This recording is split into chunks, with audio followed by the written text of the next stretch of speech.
आपण पाहत आहात महाराष्ट्रातील सर्व जिल्ह्यातील घडामोडींचा वेगवान आढावा देणारं न्यूज नेटवर्क जी सज्ज मराठी 9 न्यूज।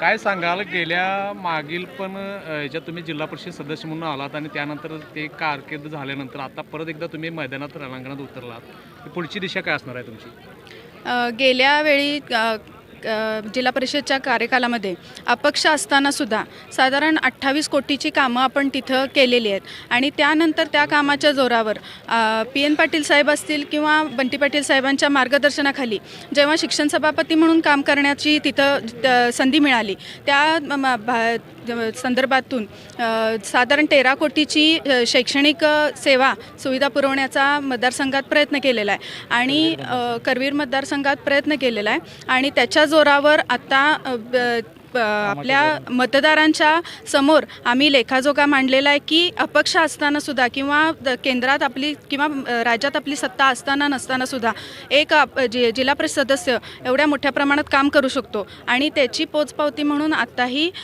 नेत्यांच्या मार्गदर्शनाखाली काँग्रेस पक्षाकडून मला उमेदवारी जारी झाली। काय विजन असणार आहे पुढे?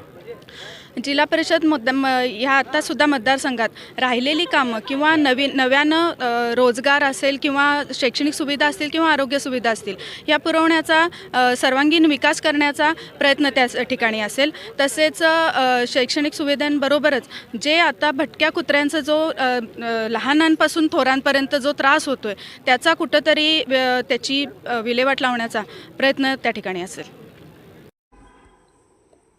जी सज्ज मराठी 9 न्यूज चॅनलला लाईक करा, शेअर करा आणि सबस्क्राईब करा।